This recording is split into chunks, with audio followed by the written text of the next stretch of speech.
네, 3차시 들어갑니다. 네, 3차시 들어가기 전에 지금 2차시 동안 했는데 2차시에서는 뭐 여러분 조금 헷갈렸죠? 좀 어려웠나? 개념 자체가? 근데 제가 그냥 넘겨라 그렇게 말씀드렸죠. 넘겨도 돼요. 그래서 이거 뭐 어려운 걸? 이런 생각이 드시겠지만 그런 생각 가지실 필요가 없다. 왜냐하면 앞으로 더 자세하게 설명이 될 거예요. 그럼 그때는 충분히 이해가 될 겁니다. 지금은 그냥 흐름상 이렇게 개관을 하는 차원이니까 그냥 그렇게 넘어가시고, 그리고 아까 말씀을 안 드렸는데 이제 다음 주부터는, 오늘은 첫날이니까 그냥 제가 강의를 하고, 다음 주에 1차시 처음에 한 15분 정도는 그 체크, 점검하는 한 장짜리 문제지가 나갈 거예요. OX나 뭐 이런 식으로 가로치기에 넣는 거. 그래서 그거를 여러분들이 앉으셔서 먼저 좀 해보셔도 되고, 같이 보면서 이제 체크하면서 매일, 그러니까 매주 1차시 첫 15분 정도는 그거를 할 거라는 거를 알고 계시고요. 그리고 중간에 커리큘럼 다시 얘기하지만, 이렇게 기본 과정이 끝나면 문제풀이를 아마 단원 위주로 할 것 같은데, 그 한 달 하고, 그 다음에 이제 심화를 2달 하고, 그 다음에 이제 계속 이제 문제풀이를 이제 하는 걸로. 그래서 그런 경험들을 쭉 하다 보면 어느새 나도 모르게 지식이 쌓여 있을 거예요. 같이 열심히 집중만 해주신다면. 물론 집중만 하면 안 되고 재학습을 해야 되겠지. 오케이. 자, 다시 돌아가서 이제 14페이지. 그래서 이전에 그런 여러 가지 그 철학과 생리학의 아주 이제 심리학을 받쳐주는 그런 기초서부터 시작해서 이제 현대 심리학이 대두되면서 구조주의, 기능주의, 그다음에 이제 정신분석이나 행동주의나 형태주의, 이것이 심리학의 어쩌면 시작점, 그러니까 현대 심리학의 시작으로서 이제 이제 시작이 된 거고, 그래서 오늘날 그런 것들이 쭉 연결돼서 지금 벌써 몇 년이 지났습니까? 100년이 훨씬 지났거든요. 그러니까 라이프치히의 그 실험실을 만든 게 아까 1879년이라 그랬잖아요. 그러니까 지금 몇 년 지난 거야? 한 130, 40년 된 거잖아요. 그 이후로 얼마나 많은 또 변화가 있었겠습니까? 그래서 이제 오늘날 그것이 계속 발전하면서 이제 5대 관점, 이래서 한 5가지의 부류로 심리학을 이제 좀 구분해 볼 수 있다. 대표적인 심리학적 관점, 이렇게 보시면 돼요. 그래서 이제 그게 아까 얘기했던 생물학적 관점, 굉장히 이제 많이 그 중요도가 부각되어 온, 이러다가 나중에 인간의 행동을 모두 생물학적으로 설명할 수 있지 않을까? 뭐 이런 생각이 들 정도로 이 의과학에서 나오는 그 정보들이 인간을 굉장히 많이 설명을 해줘요, 요즘. 그래서 예전에는 비만, 도벽, 이거 다 그냥 내가 많이 먹어서, 내지는 내가 뭐 또 찔린다. 그리고 뭐지 도벽도 그 사람이 그냥 이렇게 성격이 못돼서 뭐 잘못돼서, 이런 식으로 그냥 원인을 설명하던 게, 이제는 비만이나, 그래서 아주 좀 당당한데 비만 인자가 있다는 거 아니야, 뇌에. 그래서 고기가 활성화가 되면 막 이렇게 배고픔이 막 욕구가 많이 생기고, 그래서 웬만한 사람들보다 더 많이 먹게 되고, 아니면 어떤 사람은 그게 이제 활성화가 덜 되면은 남들은 배고플 만한 상황에서도 배고픔을 아예 안 느낀다던가, 이런 식으로 해서 그 비만도 설명을 하고, 도벽도 마찬가지. 그냥 환경의 문제가 아니라, 생겨먹은 문제가 아니라 뇌의 어떤 특정 부위가 그거를 작동시켜주는 어떤 측면이 있는 것 같다, 그리고 있다라고 이제 논문들이 나오고 있으니까요. 그래서 이 생물학적 관점이 굉장히 많이 부각이 되고 그 중요성이 커지고 있다, 갈수록. 그래서 이제 뇌의 신경생물학적인 접근을 통해서 인간의 심리적 현상과 행동을 이해하는 게, 그래서 생리심리 막 이런 쪽으로 이제 아예 명칭이 있죠, 이제. 그래서 우리가 그거를 다음 주에 생물학적 기초에서 얘기를 할 겁니다.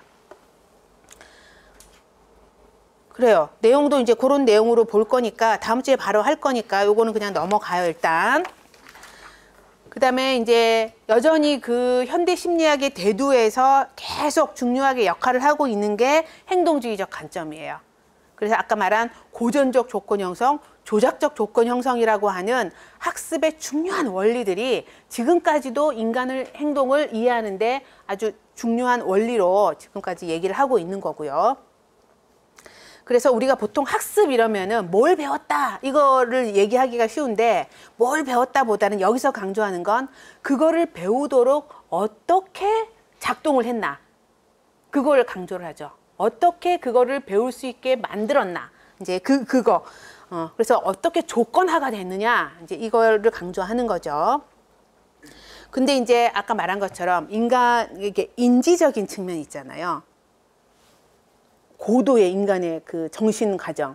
이제 행동주의는 말 그대로 눈으로 보이는 거에 초점을 주로 맞췄기 때문에, 근데 실제로 잘 곰곰이 생각해 보면 우리가 눈으로 보이지 않고 안에서 우리가 막 굴러가는 그 과정도 만만치가 않지 않아요?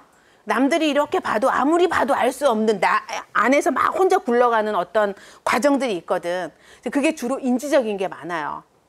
물론 이제 정서적인 것도 있긴 하겠지만 정서적인 것도 행동으로 이렇게 표현화가 되고 뭐 그러는데, 근데 인지적인 거는 눈으로 잘 보이지는 않지만 분명히 뭔가 굴러가고 있는 거가 있다라는 걸, 그리고 그거를 통해서 우리가 학습을 더 많이 한다는 것. 실제로 보면 간접 학습, 관찰을 통해서 우리가 학습하는 게 굉장히 많거든요. 그래서 행동주의적 관점만으로는 더 이상 설명이 안 되면서 인지가 굉장히 많이 부각됐어요. 생물학적인 거가 부각된 것만큼이나 인지적인 그 주제도 오늘날 현대 심리, 오늘날 심리학에서 굉장히 많이 부각되고 있어요. 그래서 이거를 인지 행동이라고, 행동하고 인지가 서로 이제 엮여져서 인지 행동이라는 관점으로 이제 많이들 포괄적으로 이제 많이 대두가 되고 있죠. 요것도 나중에 요거는 기억 파트에서 좀 더 자세하게 얘기를 할 겁니다. 그다음에 이제 정신분석적 관점은 아까 말한 프로이트는 요거 그냥 아까 말한 그대로. 근데 이제 초창기 프로이트가 무의식을 얘기하면서 막 말했던 뭐 그 성적인 충동 뭐 이런 거 있잖아요. 그거를 주구장창 강조했던 거를 오늘날 100년이 몇십 년이 지난 오늘날의 정신분석은 프로이드만큼 그렇게 급진적이지 않아요. 그래서 이렇게 성에너지를 예를 들어서 성본능 뭐 이랬던 거를 뭐 생명의 에너지 뭐 이런 식으로 이제 약간 좀 이렇게 긍정적이거나 아니면 조금 이렇게 순화시켜서 표현을 한다던가.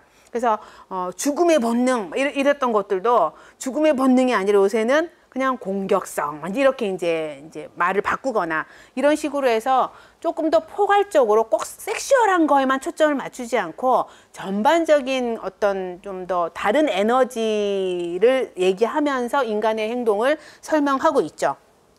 그렇지만 이제 중요한 개념 중에 하나가, 요것도 나중에 이제 성격에서 더 자세하게 얘기하겠지만, 아까 말했던 무의식이 굉장히 중요하다. 무의식이 완전 짜잔하고 나타난 거가 지금까지 쭉 이어져 오는 거고, 반면에 그 이전까지 있었던 의식이라고 하는 것도 물론 중요하고, 그리고 이제 이 의식과 무의식 사이에 약간 중간에 끼인 층이 전의식이라고 하는 개념. 전의식은 지금 잠깐 말씀드리자면 무의식적인 거긴 한데, 애를 조금만 쓰면, 우리가 조금만 신경을 쓰면 의식으로 바로 올라올 수 있는 그런 영역이 전의식이에요. 그래서 사실 여러분들이 내가 지금까지 알고 있었던, 배웠던, 아니면 경험했던 모든 지식을 지금 동시에 다 떠올리지는 못하죠. 그죠? 그거는 그러면서 이제 뭔가 이렇게 힌트가 가고 질문이 들어가고 요거 한번 얘기해봐 이랬을 때, 그때 그전까지는 의식이 되지고 있지 않았던 것들이 그냥 금방 튀어나오잖아요. 아, 그건 그거예요 라고 이제 말할 수 있잖아요. 이제 그런 부분들이 다 전의식적인 것들이거든요.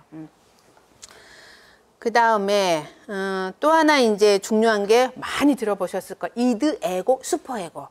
그래서 원초와 자아, 초자아. 그래서 이것이 갖는 물론 이제 프로이드도 요소주의적이지. 이드는 어떻고 에고는 어떻고 초자아는 어떻고 막 프로이드가 초반에 그걸로 굉장히 얘기를 많이 했거든요. 근데 이제 나중에 이거를 이렇게 쪼개봐야 소용없다. 결국은 이 이드, 에고, 슈퍼에고 같이 엮여서 이렇게 작동을 하는 건데 이드만 에고만 이렇게 들어보는 게 무슨 소용이 있냐라는 식으로 또 변화해 오기도 했어요. 그런 식으로 정신분석적 관점은 이제 그런 측면들을 얘기를 하고 있고요. 그 다음에 이제 중요한 것 중에 하나가 이제 게스탈트, 아까 이제 형태의 주의가 이제 그 대두되기, 이렇게 현대 심리학이 대두되는데 영향을 준 이제 하나의 파트였다면, 요거가 전체적인 건 아니지만 영향을 받아서 나온 개념들이 이제 인본주의적 관점. 인본주의는 기존에 얘기했던 정신분석과 행동주의와 정신분석, 행동주의 하고는 또 다른 또 제3의 어떤 특징을 갖고 있어요. 요 앞에 정신분석은 말 그대로 무의식을 강조를 한 거죠. 정말 눈에 보이지도 않을 뿐더러 있는지 없는지도 잘 모르겠는 그걸 갖고 막 그게 이제 인간의 행동에 영향을 줬다고 얘기를 하니까. 근데 이거는 뭐예요? 정말 눈에 보이는 행동. 그러니까 굉장히 대조적이죠. 대조적이죠. 그래서 보시면 아까 극과 극이다 이제 이렇게 얘기를 하기도 해요. 그렇다고 해서 행동주의에서 무의식은 없다라고 얘기하지는 않아요. 없다라고 말할 수 없다. 왜냐하면 무의식이 있는지 없는지 우리는 안 보이기 때문에 모른다 이렇게 얘기하는 거죠. 그리고 그래서 보이지 않기 때문에 그거에 대해서는 우리는 다루지 않겠다. 우리는 보이는 걸 다루겠다. 이게 행동주의적 관점의 주장이에요. 그래서 무의식이 없다라고 이렇게 손절한 게 아니라 그거는 안 보이기 때문에 있는지 없는지 모르기 때문에 안 하겠다예요. 그래서 그 차이를 조금 이해해 주시면 좋을 것 같고요. 그래서 그리고 이제 요 두 가지가 뭐예요? 굉장히 반대인데 또 굉장히 공통적인 특징이 뭐냐면 인간을 약간 그 그러니까 뭐라 그래야 되지? 인간을 약간 뭐라 그래야 되지? 인간을 아까 말한 것처럼 만물의 영장에서부터 이렇게 땅바닥으로 뚝 이렇게 내려놓은 데 기여를 한 이론들이에요. 왜냐하면 무의식은 말 그대로 뭐예요? 의식적으로 합리적이고 객관적으로 막 이제 생각해서 판단하고 이러는 게 아니라 나도 모르는 이상한 무의식이라는 존재 때문에 막 이렇게 저렇게 막 휘둘리는 것처럼 알지도 못하는 어떤 에너지에 의해서 인간의 행동이 결정된다. 내가 딱 분명히 자각하고 딱 선택하는 게 없다. 거의 없다. 이런 식으로 얘기를 하니까 굉장히 인간의 수동적이거나 아니면 이미 결정되어 버렸다. 이런 식으로 이제 보는 거이고 행동주의도 마찬가지죠. 아까 말한 그 로크가 백지설 기억나시죠? 아무것도 없이 태어나기 때문에 환경에서 주는 대로에 의해서 영향을 받는다. 그러니까 정신분석에서는 무의식의 영향을 받는다만 행동주의에서는 그냥 환경의 영향을 굉장히 많이 받는다.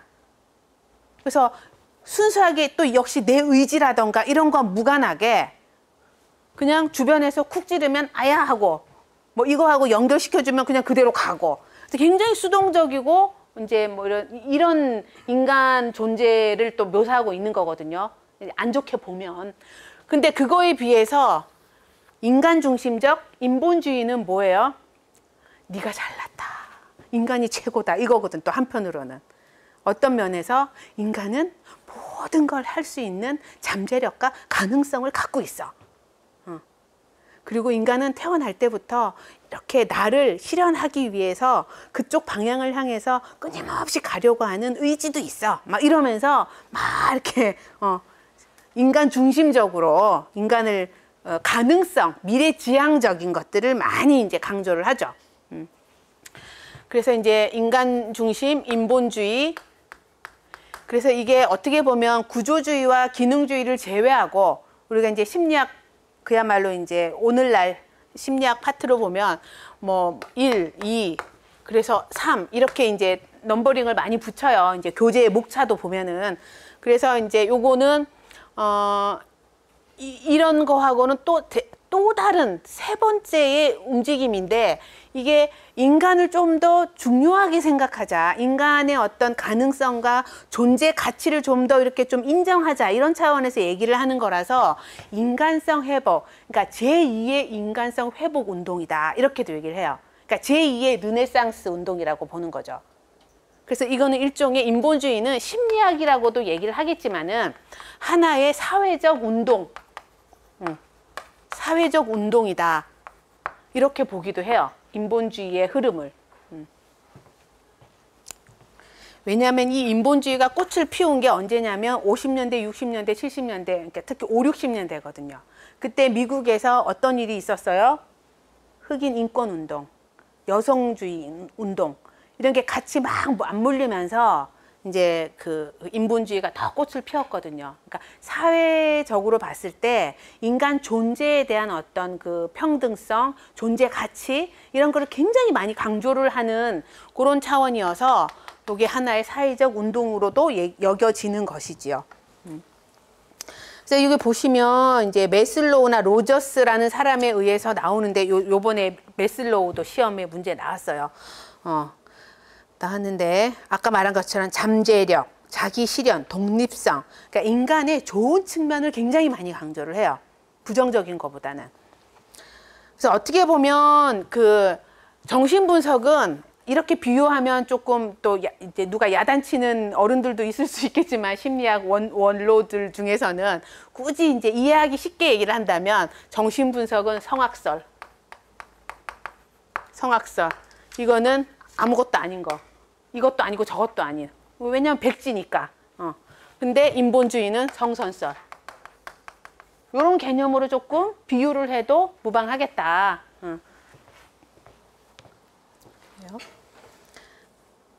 그 상담 장면과 관련해서는 나중에 그 상담 심리에서 조금 더 얘기를 하도록 할게요. 요거는 그냥 요렇게만 놔두시고.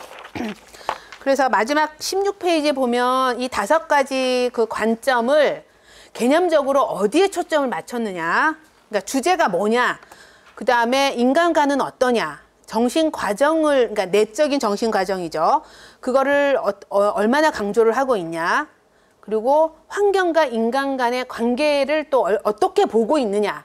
이런 걸 보면 생물학적 관점은 말 그대로 이제 주제야 뭐 생물학적 기능이 인간의 행동을 이제 좌지우지한다 이런 개념이니까. 인간과는 생물학적인 거는 뭐 이렇게 좋고 나쁜 게 없어요. 그냥 중립적인 거예요. 이거는 이제 행동주의 관점하고도 비슷하죠. 인지적인 것도 마찬가지고. 반면에 정신분석에서는 약간 인간관이 부정적이죠. 그래서 성악설이라고 얘기를 한 거고, 인본주의는 긍정적인 것이 성선설이라고 얘기를 한 게 이제 그런 차원에서 말씀을 드린 거고요.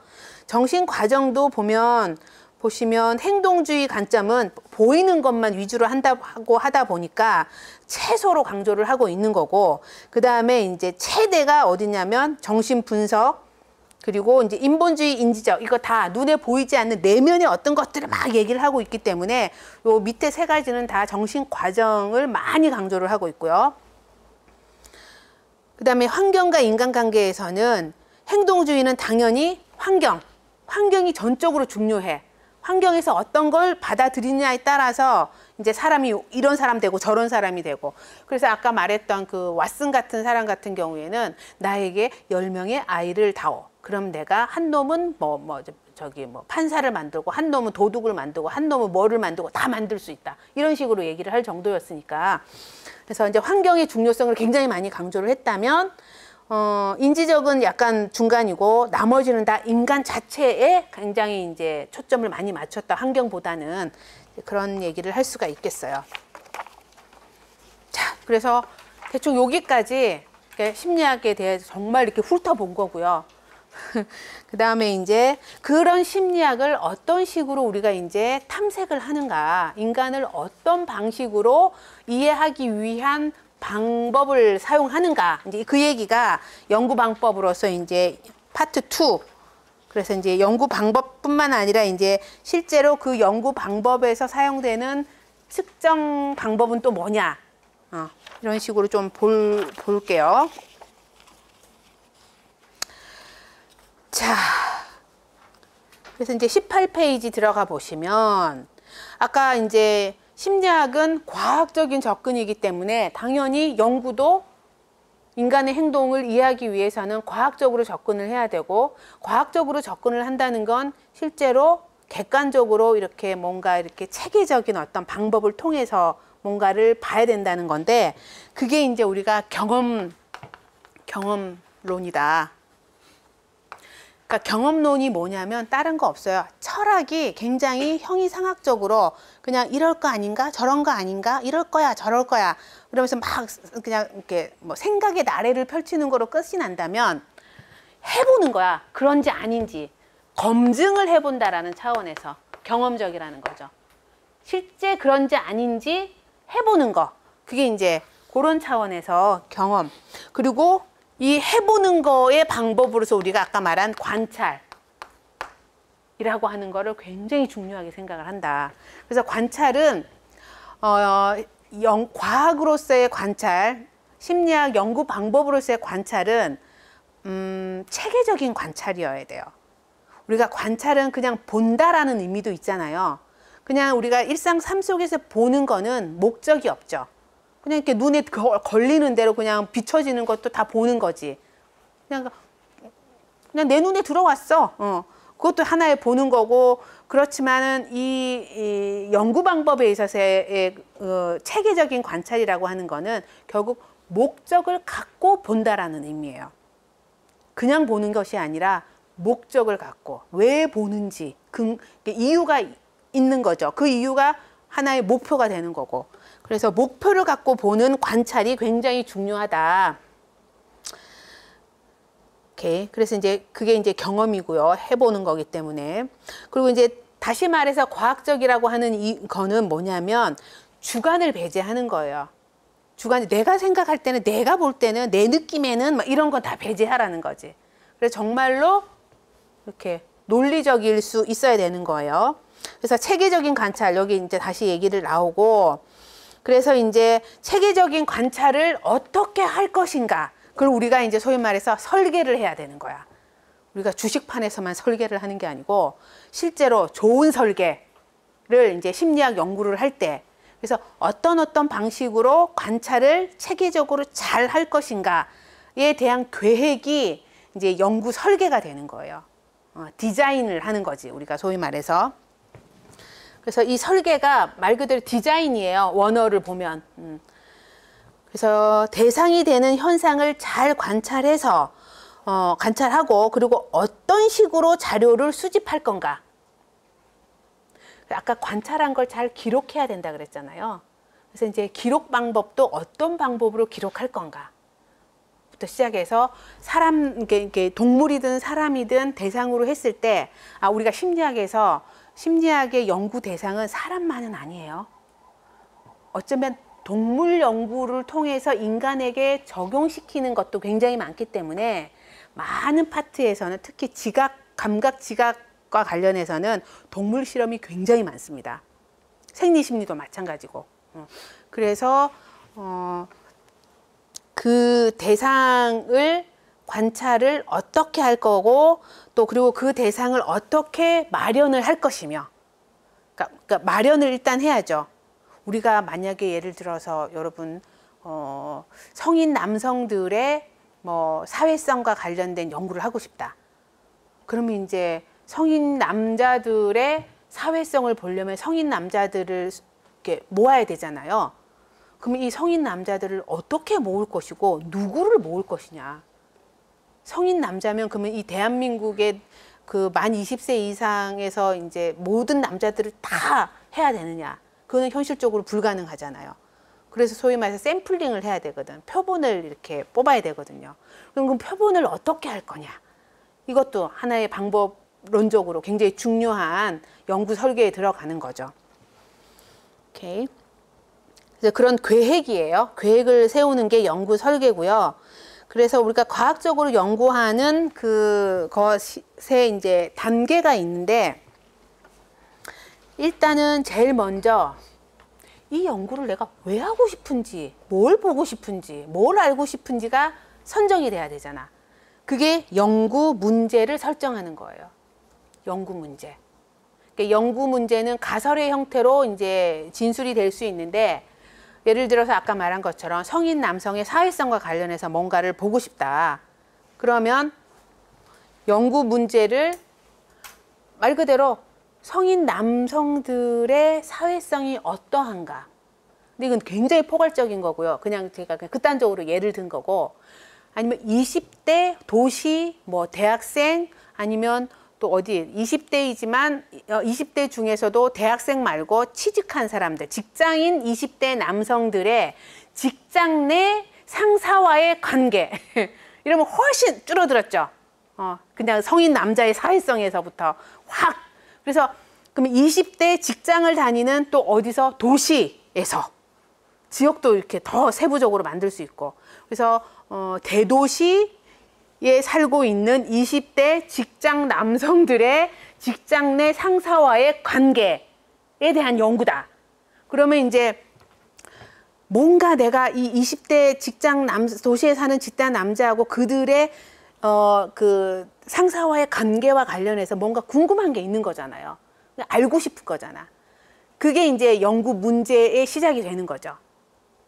그래서 뭐 왜 내가 그걸 알고 싶은지는 이제 양적 연구냐 질적 연구냐에 따라서 이제 표현하는 것이 달라지긴 하겠지만, 어쨌든 그래서 내가 이거를 왜 연구하고 싶은지, 이 연구가 왜 되어야 하는지, 필요성부터 시작해서 지금 현황이 이래. 그래서 지금 보니까 20대 직장 남자들이 보니까 상사하고 관계가 그렇게 좋지 않은 일들이 요새 많이 현상적으로 많이 내 눈에 보였어. 그래서 그게 왜 그럴까? 이제 관심이 생겨서 혹시 이런 것 때문은 아닐까? 저런 것 때문은 아닐까? 하고 이제 가설도 나름 세워보고, 그래서 정말 그런지 아닌지 알아보고 싶은 거야. 그게 이제 연구 문제를부터 시작해서 아까 말한 것처럼 혹시 이런 건 아닐까? 저런 건 아닐까? 라고, 그러니까 연구 문제만 딱 관계가 있을 것이다. 그 20대 직장 그 남성들이 그 대인 관계에서 어떤 그 상황에 따라서 상사와의 관계가 이럴 것이다, 저럴 것이다라고 내가 나름대로 가설도 만들어야 돼. 그래야 그게 맞는지 안 맞는지를 알아보는 방법을 설계를 할 수 있거든. 그죠?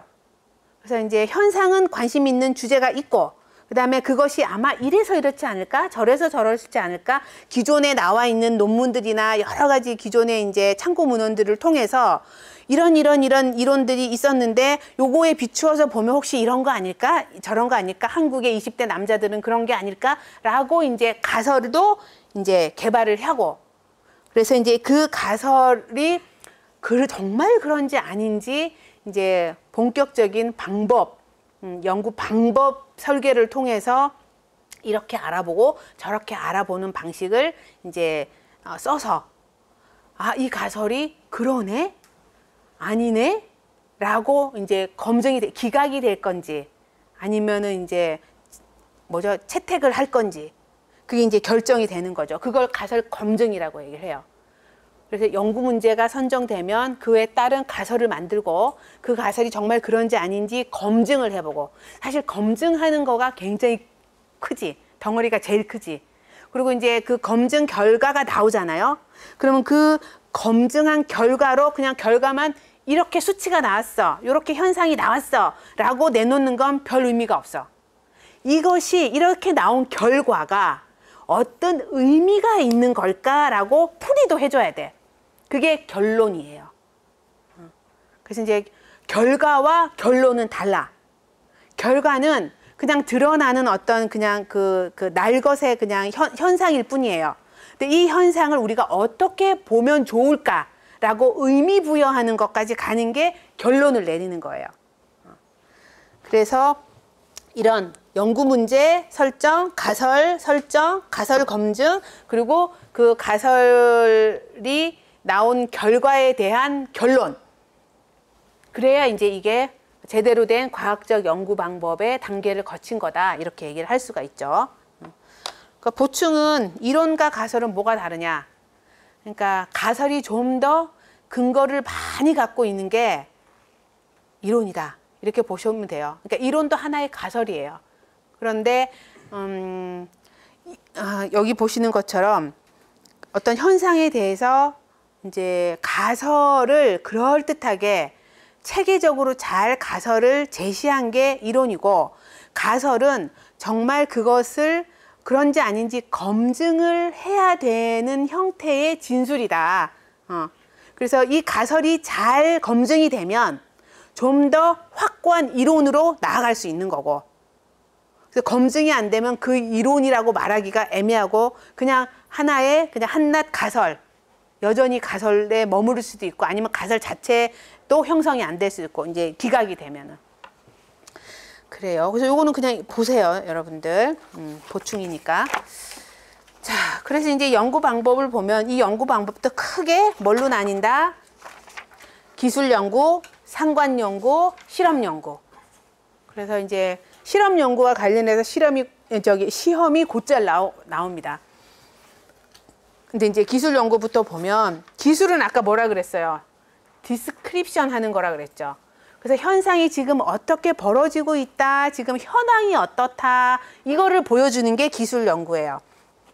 그래서 어떤 행동이 일어나고 있고, 그게 어떠한 양상으로 보이고 있으며, 그 정도는 어떻고, 뭐 빈도는 어떻고, 이런 식으로 현황 연구랑 비슷해요. 그래서 이거를 숫자로 나타낼 수 있을 정도. 그래서 몇 퍼센트, 뭐 이런 식으로 나오는 거 있죠. 그래서 이것만 가지고는 우리는 왜 그런지는 알 수가 없어요. 이 현상이 왜 이렇게 일어났는지는 현황 가지고는 알 수가 없죠. 그런데 이제 이 이후에 그 인과관계까지 알아보기 위한 그 기초 자료로 이 기술 연구가 이제 시작점이 될 수가 있는 거죠. 그래서 이제 종류를 보시면 관찰 연구가 있고, 뭐 사례 연구가 있고, 뭐 설문 연구가 있습니다. 그래서 이제 관찰 연구는 말 그대로 잘 보는 거죠. 어떻게? 체계적으로 잘 보는 건데, 근데 이것도 종류가 자연 관찰법이 있고 참여 관찰법이 있어요. 자연 관찰법은 말 그대로 보고 목적을 갖고 보되, 내가 따로 뭔가 이렇게 거리를 두고 그 관찰 현장에 내가 개입되지 않은 상태에서 제3자의 관점에서 이렇게 그냥 객관적으로 보는 거예요. 물론 참여 관찰도 객관적이긴 하지만 나름 어쨌든 그 현상 안에 들어가지 않고 그냥, 그리고 아무런 조치도 취하지 않은 채 그냥 있는 그대로 관찰하는 게 자연 관찰이에요. 그런 거고, 한편으로는 참여 관찰이라는 거는 제3자가 아니라 내가 그 현상의 하나의 요소로 들어가는 거야. 그래서 이게 문화인류학에서 연구할 때 참여 관찰을 굉장히 많이 합니다. 그러니까 예를 들어서 혹시 마가렛 미드라고 들어보셨나요? 아주 그 원로 문화인류학자, 여성 문화인류학자인데 굉장히 오래되신 분이죠. 거의 30년, 그러니까 20세기 중후반, 초중반? 하여간 뭐 요때 막 연구를 하셨으니까, 특히 어느 문화인류학 쪽을 연구를 하셨냐면은 그 남태평양의 서사모아 지역의 원주민들, 그래서 이제 완전히 그 원시 시대의 느낌이 풀풀 나는 완전히 그 서양의 문명화된 그 여성 학자가 그런 서사모 지역에 가서 제3자로 이렇게 떨어져서 이렇게 보는 것이 그 자체가 이미 그들의 삶에 영향을 주는 거기 때문에, 나중에 이제 나와요. 누군가가 나를 이렇게 지켜보고 있으면 어때요? 행동이 달라지죠. 우리가 집에서 밥 먹을 때, 혼자 밥 먹을 때랑 저 식당 가서 밥 먹을 때하고 내 행동이 같아요, 달라요? 같아요? 같은 사람도 있겠지만 일반적으로는 다릅니다. 그런 것처럼 누군가가, 모르는 제3자가 와서 우리를 이렇게 보고 있으면 이게 제대로 된 결과가 나올 수가 없겠죠. 그런 자연 관찰의 한계를 갖고 이제 극복한 게 참여 관찰이거든요. 그래서 내가 그 사회 구성원으로 들어가는 거야. 그래서 마가렛 미드라는 이 여성분은요, 정말 그 사회에 들어가서 제가 알기로는 그 원주민하고 결혼까지 한 걸로 알아요. 근데 이분은 또 이렇게 남편이 3명인가 4명인가 있을 정도로 아주 그냥 이렇게 좀 그 시대에는 이게 좀 눈에 띄는 그런 분이긴 했는데, 그리고 첫 번째 남편하고 두 번째 남편하고 셋이서 모여서 또 같이 연구도 하고 막 이랬던 분이에요, 그 시대에. 근데 어쨌든 그 사회에 들어가서 그 원주민의 한 사람으로 이제 살면서, 그래서 뭐 몇 개월, 몇 년, 그러니까 몇 년까지는 모르겠지만 몇 개월 이상을 같이 살면서 이제 연구를 한 거죠. 그때 했던 관찰이 이제 참여 관찰이라는 거죠. 그럼 훨씬 자연스러운 있는 그대로 반응을 이제 관찰하기가 좋겠죠. 그런 거고요. 그래서 관찰자의 역량을 최소화시킬 수 있는 게 참여 관찰이고요. 자, 그 다음에 또 하나가 이제 사례 연구가 있어요. 케이스 스타디. 이거 많이 들어봤죠? 케이스 스타디, 사례 연구, 케바케다, 케이스 바이 케이스다. 요 말이 주는 것처럼 사례 연구는 말 그대로 그 사례에 포함되어 있는 그 대상의 행동만 설명을 해주지, 이해를 할 수 있게 현황이 어떤지를 알려주지, 다른 사람한테 일반화는 못해요. 왜냐하면 우리가 사례 연구를 할 때를 보면은 어머 저거 되게 특이한 케이스다, 이럴 때 주로 사례 연구를 하거든요. 그래서 특이한 케이스를 가지고 거기서 나온 결과를 가지고 이 사람한테도 적용하고 저 사람한테도 적용하기는 굉장히 어렵겠죠. 그래서 그 독특한 고유한 어떤 케이스에 대한 설명만 해줄 뿐이야, 사례 연구는. 근데 이제 이 사례 연구가 모이면, 수백 개의 사례 연구가 모이면 또 하나의 일반적인 법칙을 찾아낼 수는 있겠죠. 그래서 이것 역시 시작점으로 기능을 할 수가 있다는 거고, 그래서 사례 연구는 대상도 한 사람, 하나의 현상, 내지는 소수의 구성원이 모여 있는 작은 집단, 하나의 집단, 이런 식으로 이제 연구 대상이 되기가 쉽겠죠. 그래서 그 독특한 그 개인, 그 집단에서 일어나는 현상을 굉장히 심층적으로 연구를 하는 겁니다.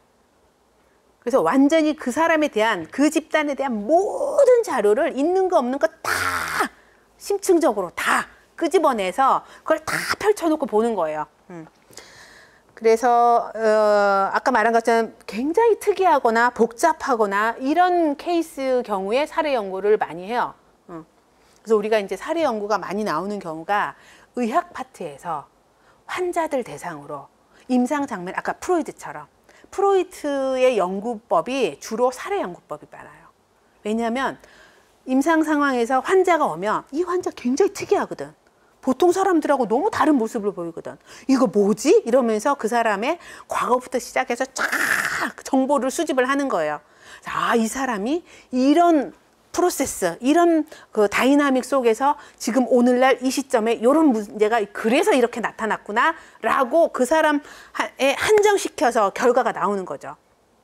근데 그런 환자들이 보면 계속 비슷한 환자들이 계속 나오는 거죠. 그래서 한 케이스 다 모았더니 아, 히스테리는 이러면서 이제 일반화된 원칙이 나오는 거죠. 그래서 이제 관찰 대상에 대해서 가능한 모든 것을 알아내야 돼요. 겉으로 그냥 그 사람의 어떤 뭐 이렇게 예를 들면 행동적인 것만, 그 사람의 뭐 정서적인 것만 이렇게 그냥 이렇게 표면적이거나 아니면 일부만 이렇게 찾아내는 게 아니고 모든 걸 다. 그래서 면접도 하고 관찰도 하고 검사도 하고 자료 수집 방법도 아주 다양하게. 그래서 우리가 이제 교육 현장에서도 사례 연구를 한다 그러면 어떤 아이가 있으면 그 아이를 이해를 하려면, 독특한 그 아이를 이해하려면 그 아이의 학교 생활, 또 이제 그래서 뭐 수업 태도는 어떻고, 그리고 이제 시험 봤을 때 결과는 어떻고, 그리고 다른 애들하고 상호작용은 어떻게 하는지 관찰도 하고, 그리고 이제 심지어는 얘가 평상시에 그냥 끼적끼적하는 낙서도 어떤 낙서인지 들여다보기도 하고, 그리고 뭐 이제 뭐 이렇게 얘가 그림을 그렸는데 그림은 어떤 그림인지, 뭐 저기 전화 통화를 주로 누구와 뭐 어떤 내용으로 하는지, 얘의 가족은 또 어떤지, 얘는 태어날 때 또 어땠는지부터 시작해서 막 온갖 정보를 다 얻어내야 돼요. 그래야 얘를 이제 하나의 이 아이를 이제 이해를 할 수 있으니까. 그래서 이제 마지막으로 적은 수의 사람, 한 사람 내지는 소수의 집단을 대상으로 하기 때문에 결과를 일반화시키는 데는 어려움이 있는 거예요. 그다음에 또 하나의 기술 연구가 서베이, 설문 연구, 설문조사라고. 왜 우리가 이제 길 가다가 오며 가며 막 이렇게 설문지 좀 뭐 이렇게 많이 하잖아요. 그런 건데, 그래서 이제 설문 연구는 말 그대로 조사 연구, 서베이가 조사죠. 조사 연구라고도 하고, 그리고 내가 관심 있는 모든 사람을 다 하는 것은 아니에요. 그래서 뭐 서울 시민을 대상으로 설문을 해봤습니다 이랬을 때 서울 시민 모두를 다 한 건 아니죠. 누구만 했어? 그냥 특정한 어떤 사람. 근데 이거를 내가 아는 사람으로만 하면 곤란하지. 서울 시민을 대표할 만한 사람들을 뽑을 수 있는 표본 방식도 굉장히 객관적이고 합리적이어야 돼요. 어쨌든 그래서 특정 집단의 사람들을 대상으로 그들의 어떤 행동이나 뭐 신념이나 태도나 뭐 다양한 영역에서의 관련 정보들을 말 그대로 설문이긴 한데, 이 설문이 설문지를 통한 것도 있고 아니면 면접을 통해서 설문을 할 수도 있고. 왜 우리가 이제 그 질문지 잘 뭐 이렇게 써 있는 거고, 요거 체크 좀 해주세요 이러면서, 그건 이제 설문지를 사용한 거고. 그래서 이제 보면은 나는 뭐 학교 생활이 어쩌고 저쩌고, 나는 직장 생활이 어쩌고 저쩌고, 나는 인간관계가 어쩌고 저쩌고, 이게 쭉 문항 나열되어 있는 걸 내가 체크를 해가면서 하는 거잖아요. 그런 거가 이제 설문지, 간접적으로 하는 거예요. 근데 이제 정말 직접적으로 하는 건 정말 1대1로 앉혀놓고 물어보는 거지. 어떻습니까? 그건 어떻습니까? 저건 어떻습니까? 물론 설문지를 가지고 이거 하나하나 읽어가면서 어떻습니까? 하면서 이제 추가적으로 정보를 더 얻기도 하고, 면대면으로 하면 훨씬 정보를 더 잘 얻어낼 수는 있어요. 근데 이제 다 일장일단이 있어. 왜냐면 얘기 안 하고 싶고 조금 약간 좀 부끄럽고 이런 거는 오히려 설문으로 할 때 익명성 내지는 이런 게 보장이 되기 때문에, 물론 면대면으로 했을 때도 이 연구자가 이 사람 이름이나 이런 거를 이제 철저히 비밀 보장을 해주긴 하지만, 그럼에도 불구하고 남 모르는 사람이 내 앞에서 나한테 막 물어보고 나 눈 보면서 얘기해야 되고, 이건 조금 부끄러울 수 있잖아요. 그래서 오히려 방어적으로 될 수도 있는 부분도 있기 때문에. 근데 설문조사도 만만치 않게 또 이렇게 방어성이 있거든요. 그래서 우리 보통 어떻게 해요? 설문지 할 때 좀 하기 싫고 귀찮고 그러면 어떻게 해야 돼요? 1, 2, 3, 4, 1, 2, 3, 4 뭐 이런 식으로 쓰긴 하거나, 아니면 생각을 좀 많이 안 하고 싶으면 다 3, 3, 3 보통 중간 이런 식으로 하기 때문에 그것도 별로 좋은 건 아니에요. 근데 이제 면접을 하면 그런 부분은 조금 또 이게 좀 완화가 되거든요. 자, 그래서 직접, 간접 방법을 통해서 이제 조사를 할 수가 있고요. 수집을 할 수가 있고요. 근데 이제 모든 사람, 내가 표방하고 있는 뭐 20대 남자 이랬을 때, 아니면 더 줄여서 뭐 서울의 그러니까 대도시에 사는 뭐 직장을 다니는 20대 초반의 남자라고 해도 서울에 있는 그 사람들 다 이렇게 하면 어떻게 돼? 하여간 수천 명, 수만 명 넘지 않을까? 근데 지금 이게 나는 확률이 좀 떨어져서 그렇긴 한데, 그럴 경우 다 이렇게 할 수는 없어요. 그러면 소위 말해서 서울에 직장을 다니는 20대 초반의 남자를 대표할 수 있는 사람들을 뽑아야 되잖아. 그래서 이게 관건이기도 해요. 이 연구 결과가 타당하냐 안 하냐는 샘플링이 어떠냐에 따라서 이게 확 좌지우지 되기도 한다는 거죠. 그래서 설문 연구에서는 이 무선 표지법을 잘 써야 된다. 랜덤하게 뽑아야 돼. 내가 아는 사람으로만, 아니면 이 동네 사람들로만, 이렇게 하면 곤란한 거죠. 그리고 이제 이 설문 연구는 아무래도 사람들은요, 잘 보이고 싶어 하는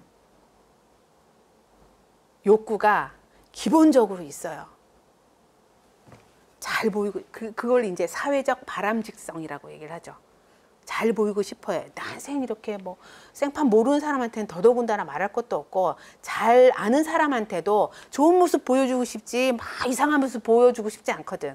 그렇기 때문에 이제 주제에 따라서 좀 이렇게 좀 부정적이거나 뭐 이렇게 화난 감정이 언제 느껴지십니까? 얼마나 느껴지십니까? 이랬을 때 나는 뭐 매일매일 화나는 감정이 느껴진다 하더라도 그렇게 말하고 싶지 않은 거지. 그래서 한 일주일에 한 번, 뭐 한 달에 한 번, 뭐 이렇게 넘어가기가 쉽다고. 그래서 그런 이제 문제가 있을 수 있기 때문에 요거를 이제 검사 설문지 작성할 때, 면접을 할 때 굉장히 이제 요런 그 경향을 줄일 수 있는 방식을 고안을 잘해야 된다. 이렇게 얘기를 하는 거죠. 오케이. 자, 이제 시간이 아니야, 조금만 더 합시다. 시간이 상관 연구까지 한번 해봅시다. 그럼 이제 기술 연구는 이제 현상을 그냥 설명해 주는, 보여주는 거, 현황을 보여주는 거라면, 상관 연구는 두 가지 변수가 어떤 관계가 있나 그 관련성을 봐주는 연구예요. 그래서 아까 잠깐 얘기한 한 얘기로 그냥 쭉 갑시다. 대도시, 그러니까 서울 직장 다니는 20대 초반 남성이다. 그랬을 때 이 사람들, 이거 이제 대상인 거고요. 연구 대상자인 거고, 그냥 이 사람들의 뭐는 어떤가, 이거는 아까 현황 연구, 그러니까 저기 뭡니까, 기술 연구에서 쭉 얘기를 한 거라면 이제 두 변수라고 놓고 보면 이 사람들의 예를 들면 사회성과 직장 내 대인관계, 걔는 어떤 관계가 있을까 궁금할 때, 물론 사회성과 대인관계는 굉장히 유관할 것 같죠. 유관해져. 그래서 이제 요거는 너무 이제 쉽게 연결을 하는 거고, 아니 사회성 말고 또 뭘 할 수 있을까? 뭐 그게 낫겠다. 정서 조절력과 직장 내 대인관계의 관계는 어떨까? 그러면 우리가 이제 요게 연구 문제라고 치면 가설은 어떻게 해볼 수 있나요? 정서 조절력이 높을수록 직장 내 대인관계가 긍정적일 것이다. 이렇게 가설 지어볼 수 있어요? 적일 것이다. 이게 이제 가설이에요. 그래서 이제 그러면 이제 연구를 어떻게 해야 돼? 정서 조절력도 측정을 해야 되고, 그 다음에 대인관계도 측정을 해야 되죠. 그래서 한 변수, 두 변수. 그래서 이 두 변수 간의 관계가 어떤가를 보는 거예요. 그래서 뭐뭐 할수록 뭐뭐일 것이다. 이렇게 이제 가설이 주로 만들어지죠. 두 변수의 관계가. 그래서 이제 여기 보시면 한쪽이 높아지면 그거에 따라서 이쪽 변수도 영향을 받는다.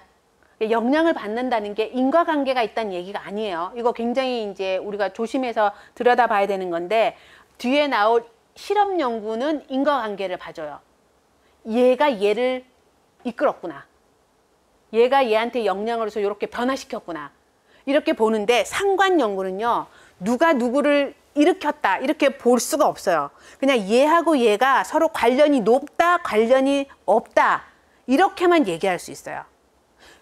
주로 동시 측정을 하죠. 동시에 측정을 해요. 그래서 조절력과 대인관계를 같은 시기에 측정을 해.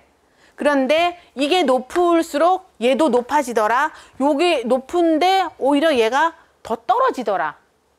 그럴 수도 있는 거고요. 지금 여기서는 이제 요게 더 가능성이 있긴 하지만, 전자가. 그렇게 해서 이제 관계성을 보는 건데, 그래서 보시면 이 관계성의 정도를 상관계수 R, 소문자 R이에요. 요걸로 이제 표현을 하는데, 그래서 이 상관계수의 범주는, 그러니까 범위는 플러스 마이너스 1, 그러니까 마이너스 1에서 플러스 1까지의 범위를 가져요. 그러면 이게 무슨 의미냐면 마이너스 1의 상관관계다. 그러면 얘가 높으면 얘는 반드시 완전 정반대로 낮다는 얘기예요. 반면에 플러스 1이면 얘가 높으면 얘도 높다는 얘기야. 거의, 반드시, 항상. 근데 인간사에서는요, 플러스 1, 마이너스 1의 상관은 거의 없어요. 물리학이나 그런 그 이과적인 차원에서는, 예를 들면 뭐 저기 리트머스 종이에 산성을 떨어뜨리면 100% 붉은색이 되나? 알칼리를 떨어뜨리면 100% 푸른색이 되나? 맞나요? 네, 잘 몰라서 고등학교 때가 벌써 한 수십 년이 지났기 때문에 그런 것처럼 100% 그렇게 되는 거면 상관이 플러스 1이든 마이너스 1이든 이렇게 나올 수 있어. 그런데 인간은 너무나도 복잡하고 다양하기 때문에 100%라는 개념은 성립이 안 돼요. 아까 말한 개인차가 항상 있기 때문에. 그래서 근데 그렇기 때문에 그러니까 1하고 마이너스 1하고 플러스 1 사이니까 0.7 0.7이죠. 근데 보통 이제 0은 우리가 생략하고 0.7, 0.8에 이제 R 이꼴 이렇다. 이러면 관련성이 무지하게 높은 거야. 그러니까 한쪽이 높으면 한 70% 정도는 그것도 같이 따라가 준다는 거니까. 그게 마이너스든 플러스든. 그래서 어떻게 보면 요거를 이제 응용해서 보면요. 자, 마이너스